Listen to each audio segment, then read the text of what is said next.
Patay-sinding ilaw ng mobile ng pulis ang bumungad sa maginang Rosario at Donna. Labis ang kabog ng kanilang dibdib habang ang mga kapitbahay ay patuloy na nakikiusyoso. Sinalubong sila ng dalawang pulis at noon nga ay nakumpirma nilang mag-ina ang masakit na balita. Wala na si Cheryl. Nakataklob na ng kumot ang katawan nito kasama ang kanilang kapitbahay na si Carlo. Tigmak ng dugo ang kama na naging piping saksi sa naganap ng gabing iyon. Sising-sisi si Rosario kung bakit nagpagabi sila ng uwi habang hinihingan siya ng statement ng dalawang pulis. Subalit ng mga sandaling iyon, wala siyang maisip na dahilan kung bakit sinapit ng kanyang anak ang ganoon kasakit na kamatayan. Paano nga ba ito nauwi sa madugong pagkasawi ni Cheryl? Sino nga ba ang dapat nasisihin sa pagkamatay niya at ng nobyong kapitbahay? Ito ang kwento ng krimen na nag-ugat sa pag-ibig na nauwi sa selos at labis na galit.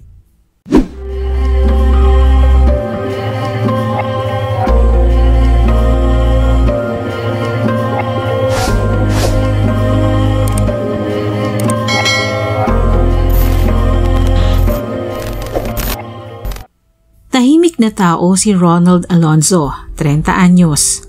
Lumaki siya sa probinsya ng Mindoro kasama ang 4 nitong kapatid. Dahil sa hirap ng buhay ay hindi na siya nakatapos ng pag-aaral. Panganay kasi siya sa magkakapatid kaya mas pinili na lamang niyang tulungan ang kanyang mga magulang sa pagpapaaral sa iba pa niyang mga kapatid. Kung ano-anong trabaho ang kanyang pinasok para lamang may maibigay sa kanyang ina para sa gastusin sa bahay. Subalit nang lumaon ay hindi na siya nakontento. Nais niyang maghanap ng bagong oportunidad sa Maynila. Sa edad ng 27 anyos ay lumuwas siya ng Maynila upang dito makipagsapalaran at humanap ng maayos na trabaho. Pero dahil wala naman siyang tinapos, ang pagsabak sa konstruksyon ang bagsak niya. Kaya minsan nagsisisi siya kung bakit hindi niya noon pinilit na makapagtapos ng pag-aaral. Pero huli na, nando na siya sa point na hindi na siya pwedeng bumalik. Umaasa na sa kanya ang mga kapatid niyang mas stable ang pag-aaral ngayon kesa sa kanya noon. Kaya nilunok niya lahat ng hirap sa trabaho. Sa isang pagkakataon ay napasama siya sa paggawa ng isang condo unit sa Quezon City. Isinama siya ng isang kaibigan dahil mas mahaba raw ang trabaho doon dahil malaki ang proyekto. At isa pa, magandang magbayad ang foreman na kakilala nito. Sa madaling salita ay napabilang si Ronald sa mga trabahador nito. Isang araw habang naglalakad si Ronald palabas ng barracks upang bumili ng pagkain, nakabangga niya nang hindi sinasadya ang isang babaeng nakaasul na uniform. Hindi man sobrang ganda ng babae, pero maputi ito at balingkinitan ang katawan. Sa ayos nito ay tila isa siyang empleyado ng bangko. Nalanghap ni Ronald ang pabango ng babae na halatang bagong ligo. Mamasa-masa pa kasi ang buhok nitong maayos na sinuklay at nilagyan ng headband na bumagay sa kulay ng kanyang damit. Nagsorry ang babae kay Ronald dahil ito ang hindi nakatingin sa daan kaya sila nagkabanggaan. Tumango lang noon si Ronald. Wala siyang masabing kahit na ano dahil na rin sa pagkabigla. Agad siyang napahanga ng babae. Hindi naman ito sobrang ganda pero sapat ang itsura nito para balikan ang tingin ng isang lalaking tulad niya. Lumipas ang 1 linggo mula nang makita niya ang babae. Hindi niya inasahan na muling magtatagpo ang kanilang landas sa loob ng isang convenience store. Walang panukli ang kahera sa pera nitong 1,000 habang nakamasid siya sa likod nito dahil siya na ang susunod na magbabayad. Nagmagandang loob siya dito na siya na ang magbabayad sa binili nitong halagang mahigit 100 piso. Sa ganoong paraan nga ay nagkakilala ang dalawa. Si Cheryl Decena, 26 na taong gulang ay nagtatrabaho sa isang bangko malapit sa building na pinagtatrabahuhan ni Ronald. Kaya naman naging madalas ang pagkikita ng dalawa. Pagkikitang nauwi sa pagkakaibigan noong una Subalit nang tumagal ay humantong ito sa isang relasyon. Wala mang tinapos si Ronald, ay isa lang ang kanyang maipagmamalaki. May itsura ito, maganda ang pangangatawan dahil batak at masipag sa trabaho. Wala siyang sinasayang na araw para masuportahan ang kanyang mga kapatid sa Mindoro, bagay na naging dahilan upang magustuhan siya ni Cheryl. Ang relasyong patago noong una sa ina ni Cheryl ay humantong sa kasalan gaano man katutol ang inang si Rosario. Para kay Rosario, walang mararating si Ronald dahil wala itong pinagtapusan samantalang ang kanyang anak ay nakatapos ng kolehiyo at ngayon ay may maayos na trabaho sa bangko. Ganoon niya maliitin si Ronald at alam nito ni Cheryl. Subalit nagsasawalang kibo lamang ito kapag pinagsasabihan siya ng ina. Pagkatapos ng kanilang kasal, nakiusap si Cheryl kay Ronald na sa kanilang bahay muna sila tumira dahil hindi pa niya kayang iwan ang kanyang ina at kapatid na si Donna. Wala na kasi silang ama na matagal nang namayapa, kaya hindi niya basta-basta kayang iwan ang dalawa. Dahil mahal na mahal ni Ronald si Cheryl, ay agad naman itong pumayag sa hiling nito. Subalit mula nang doon na siya tumutuloy sa bahay ng kanyang biyanan, araw-araw din siyang nakakadama ng panliliit sa kanyang pagkatao dahil laging ipinararamdam ito sa kanya ng kanyang biyanan. Halos tuwiran na nitong sabihin sa kanyang wala siyang silbi at walang mararating sa buhay. Si Cheryl tulad ng dati ay hindi man lamang siya ipinagtatanggol sa ina. Lumipas ang mga buwan, patuloy ang panghahamak ni Rosario sa kanyang manugang. Wala na itong ginawang tama sa paningin niya. Minsan sa sobrang desperada nito ay nabanggit niya kay Cheryl ang tungkol kay Carlo, ang kanyang kababata. Si Carlo ay nakatapos ng kolehiyo at noon ay isa ng engineer sa isang kilalang construction firm. May sarili na itong sasakyan, may nabiling bahay malapit lamang sa kanilang lugar at ngayon ay balak na nitong magtayo ng sarili nitong negosyo. Maabilidad, buka pa ng matanda kay Cheryl. Dapat kasi yun ang ginusto mong pakasalan, hindi yung tulad ng asawa mong construction worker. Labis na ang sakit, sobra na ang panghahamak. Dinig na dinig niya ang mga tinura ng kanyang biyanan na hindi alam na nasa gilid siya ng kusina, hindi kalayuan sa sala kung saan nag-uusap ang mag-ina. Isang araw, napansin ni Ronald na may pulang pick-up ang nakaparada sa bahay ng kanyang biyanan. Nagtaka siya dahil noon lamang niya ito nakita.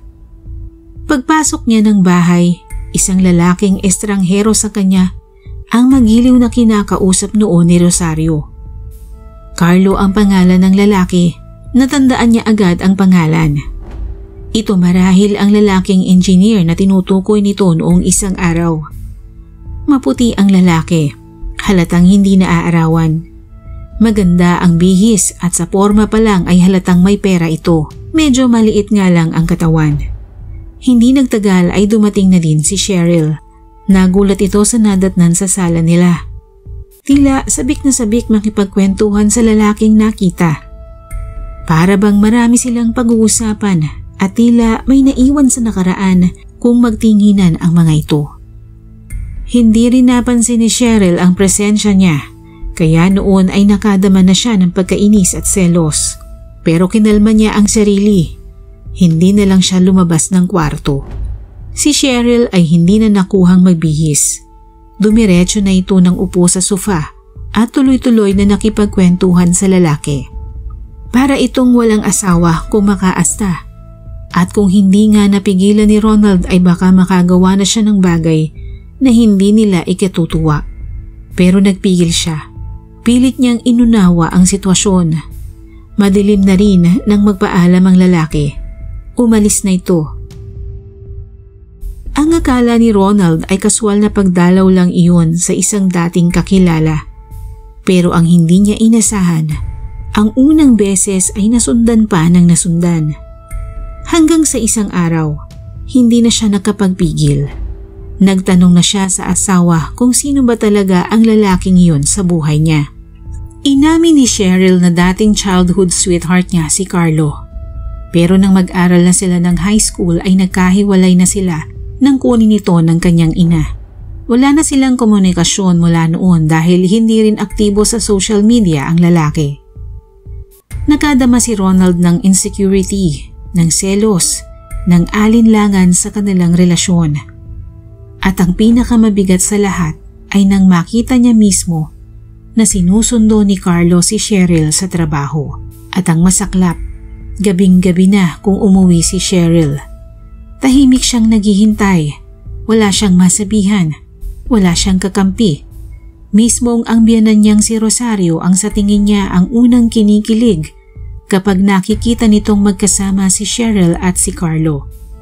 Sa puntong iyon ay hindi na niya kaya pang abusuhin ang kanyang sarili, na hayaang masaktan at baliwalain ang kanyang asawa. Umalis siya ng bahay at hindi na nagpaalam pa. Ang alam ng mag-ina ay umuwi na siya ng probinsya sa Mindoro. Pero hindi, nagtungo lamang siya sa isang kamag-anak at doon nagpalipas ng ilang araw. Sinundan niya si Cheryl nang hindi nito nalalaman. Araw-araw na pala itong sinusundo at hinahatid ni Carlo sa trabaho. Madalas na hindi sila dumidiretso sa bahay kundi sa motel. Ang sakit ay hindi na niya kayang ipaliwanag. Paano nagawa sa kanya ito ni Cheryl? Alam niyang maraming wala sa kanya na mayroon si Carlo, pero akala niya mahal na mahal siya ni Cheryl at sapat na yun para sa kanila. Pero nagkamali siya. Maliwanag pa sa sikat ng araw ang katotohanan na hindi siya minahal nito. O minahal man siya, pero mabilis na naglaho nang muling makita si Carlo. Ang selos ay unti-unti nang napalitan ng galit. Galit na naghuhumiyaw sa kanyang dibdib.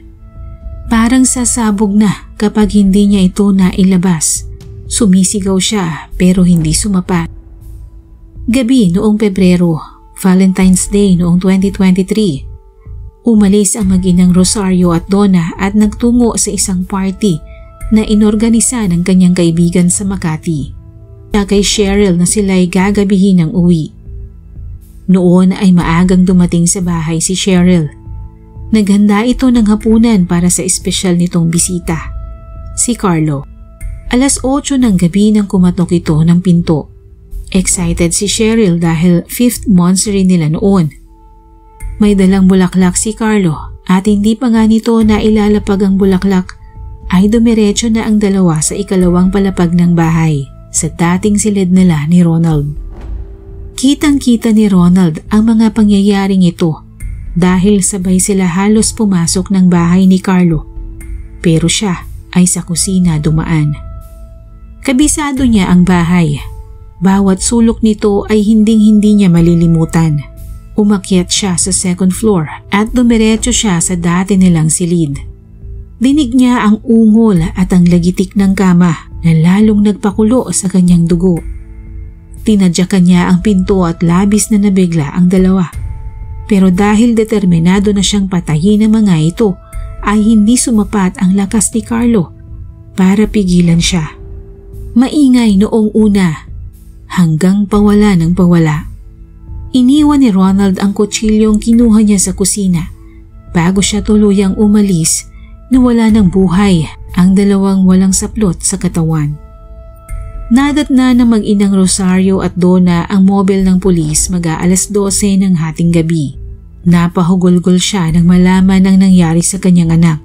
Habang kinakausap ng mga pulis ay walang kahit na anong lumalabas na salita sa kanyang bibig. Tanging iyak at pagtangi sa pagkawala ng kanyang anak at pagsisisi kung bakit siya nagpahating gabi noong araw na iyon. Lukob ng pagsisisi dahil sa nagawa ay kusang sumuko sa mga pulis si Ronald. Inamin niyang napatay niya ang dalawa dahil sa labis na selos at silakbo ng kanyang damdamin dahil sa panluloko sa kanya ni Cheryl. Dahil sa mga ebidensyang ibinigay niya sa korte ay napawalang sala si Ronald. Itinuring ito bilang crime of passion. Hindi siya nakulong at nahatulan lamang siya ng parusang destierro o pagbabawal ng korte na manirahan malapit sa tirahan ng biktima sa loob ng 25-kilometer radius. Bumalik na lamang si Ronald sa Mindoro sa kanyang mga magulang at mga kapatid upang doon magsimulang muli.